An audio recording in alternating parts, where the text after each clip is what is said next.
Geoff McLean. I'm a lead night sky ranger for the Last Green Valley. And this video is about what's up in the sky in the month of July 2020. We will start out with the planets. All the planets will be visible this month, though some of them will be in the morning. First off, a quick refresher on magnitude. Remember that the brighter the object, the lower the magnitude. Thus a magnitude -1 object is much brighter than a magnitude 6 object. Our first planet, Mercury, reaches its longest elongation during this month. That's the apparent distance from the Sun, and the angle will be 20 degrees at magnitude 0.3 on July 22nd. So that's a pretty bright object on the 22nd. On the 19th it will be near the Moon as the two objects rise around 4:30 a.m. or 0430 at magnitude -0.1, so it will be even brighter. And by July 31st it will be a magnitude -0.7, which is still brighter, near Pollux and Castor.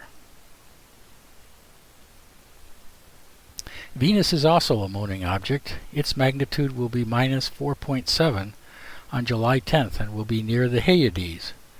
10 degrees above it will be the Pleiades. Remember the 7 lazy boys that disappear in the summer when it's time to work? It's a cloudy planet with a temperature that never varies much, even on the dark side. The moon will be full on the 5th and new on the 20th. So full moon on the 5th and it will be completely dark on the 20th. Mars rises earlier and earlier as we catch up to it in our orbit. It starts out at magnitude -0.5, but by the end of the month it brightens to magnitude -1.1. It rises at midnight at the beginning of the month and at 1 a.m. by the end of the month, and will reach an angle of 45 degrees of altitude, so it'll be high in the sky. It starts in the southwest in Pisces and moves to the northwest corner of Cetus the Whale. Jupiter returns to the evening sky at 15 degrees altitude by 11 p.m. and magnitude -2.8 in eastern Sagittarius. It approaches its closest distance to us on July 14th at 4 a.m., so this is the best time of year to view it. Even a small refractor telescope can pick it out. To get a decent view, you'll need about 200 power to view its clouds, so a really small telescope probably won't resolve the cloud bands. Saturn II reaches opposition or closest approach this month on the 20th at 6 p.m.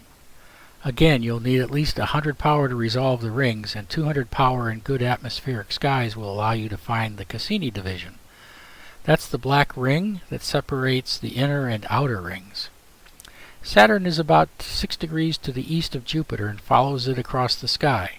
Its magnitude will be 0.1, so it's significantly dimmer than Jupiter, but you should be able to see it and Jupiter with the naked eye. No telescope? Perhaps a pair of binoculars would let you see the planets. If you can, use a tripod so you aren't holding the binoculars and shaking. Uranus is now a morning planet, rising 2 hours before dawn on the 1st in Aries, the Ram, and at magnitude 5.8.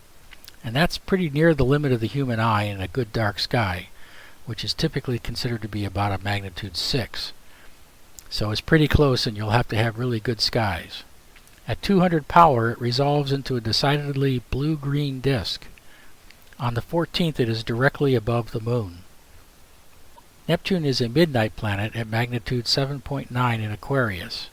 It will be around 13 degrees west of Mars. It is too dim to see with the naked eye, so at 200 power a telescope will resolve a tiny blue disk.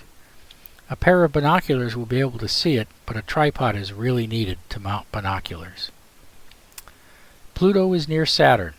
I'm pretty sure that I have seen it, but unless you can observe it on a couple of successive nights, you won't see it move among the background stars, and you'll never be quite sure if you've actually seen it or not.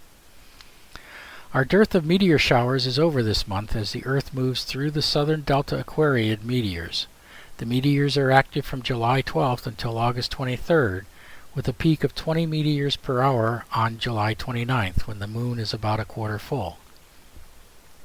Look for the meteors to the south-southwest. Go outside with a blanket and lay on the ground. Take a jacket to ward off the chill of the night and enjoy the showers.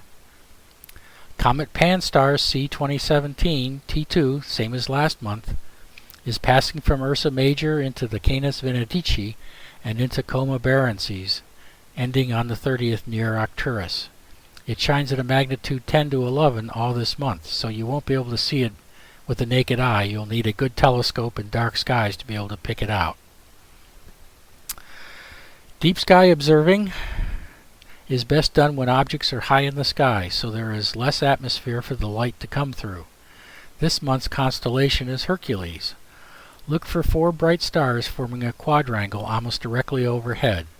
Using binoculars or a small telescope, try to find the great globular cluster of Hercules, otherwise known as Messier 13. It is among my favorite objects to show at star parties. Charles Messier discovered it on June 1, 1764. It is about 145 light-years in diameter and is composed of several 100,000 stars.